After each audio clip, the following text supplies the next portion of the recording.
So the first question that comes to the mind is, especially with the ongoing debate around SIR, the special exercise conducted by the Election Commission of India, that does EC have powers to ask you for your proof of citizenship? In my view, I have spoken on this subject earlier also, but I think this is a subject which needs further clarity, and that is why I feel I should speak again. The exercise which the EC is expected to do, and which it does before every election, is to update the electoral roll. And when you say update the electoral roll, means that they have to find out whether the person is still living in that area or not. That is number one. If he is living there, then whether he has any grown-up children who is to be included in the voter list, and whether if there is any death in the family, then that has to be excluded in the voter list. This, in my view, is the limited role which the Election Commission can play as far as revision of electoral roll is concerned. The job of as to whether a person is a citizen of India or not is not to be done by the Election Commission of India. That has to be done under the Citizenship Act by the Home Ministry. And the Home Ministry also has clear criteria laid down as to how it can decide whether a person is a citizen or not a citizen anymore of this country. The Home Ministry also has its own limitation as far as the declaration of somebody as a citizen is concerned. When a person is living in an area, having an Aadhaar card, having a residence proof, he is presumed to be a citizen of this country, because there is no citizenship document given by the government to every citizen of this country, unlike in many other Western countries, where there is a document which you have certifying your citizenship. Now, if there is no document issued by the government, and the government itself claims that Aadhaar is not a proof of citizenship, then I don't think there has ever been any mass exercise to give any particular document which the government can claim to be a citizenship document.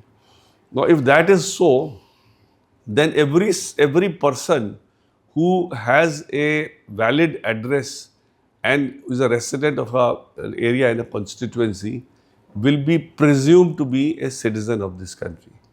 Now, there is another very important side to the controversy as to a person, whether a person is citizen or not.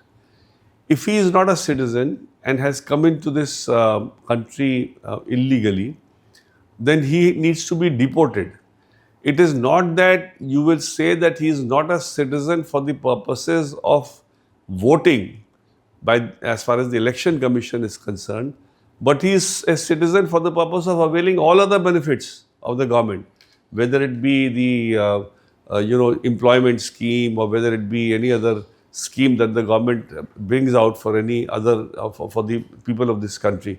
So, if he is going to live there, if he is going to use the government machinery for availing all the schemes that the government comes out for that area, if he is also using the facilities that are created by the government, like for instance the road and the the civic amenities that the government is creating in that area, then he is definitely a stakeholder in the election. And as far as the election is concerned, election is only to find out that the people who are to be affected by the person getting elected are the actually people who vote whether this person should be elected or not elected. Now, if the person to be elected is to be decided by the people who are actually living there, to exclude a section of those people without having any mandate to deport them, that means you permit them to live there continuously, don't take any steps to deport them, but at the same time you say that I'll disenfranchise you. How can that be justified? How can the Election Commission take upon itself the task of disenfranchising somebody from the electoral process or in the electoral roll, when otherwise the person is a stakeholder of that area and for all practical purposes is a resident of that area, enjoying all the benefits of the state in that area. So the exercise that really should be done or needs to be done is, if at all, is a citizenship verification exercise by the Home Ministry under the Citizenship Act.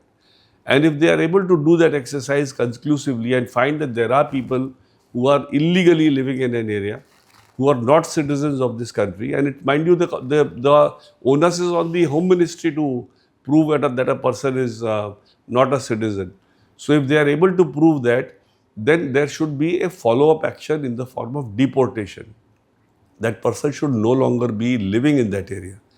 As long as he lives in that area, as long as he enjoys the benefit of the schemes of the government, as long as he uses the civic infrastructure of the government, there is no justification for the election commission to say that I will say that you are not a rightful voter in this area and you should not have a right to vote. So I think election commission is mixing up its role as far as the citizenship is concerned and trying to get into a area which is purely not their domain.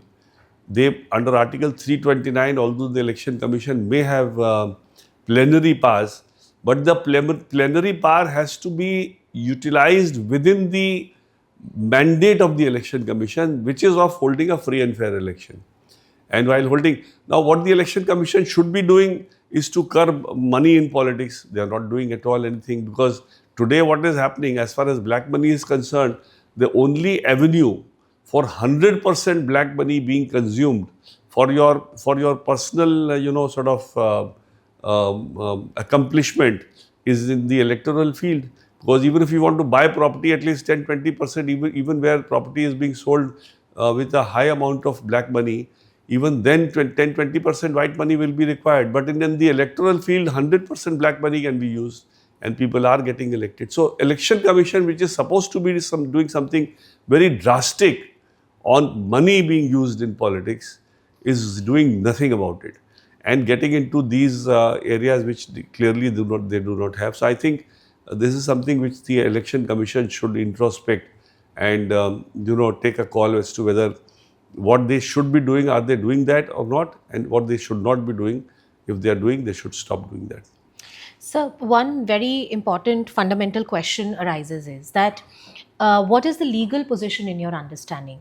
Is the onus of proof to prove the citizenship lies on an individual, or is it something that the state needs to disprove? What does the law say? So, in my view, the onus is on the state.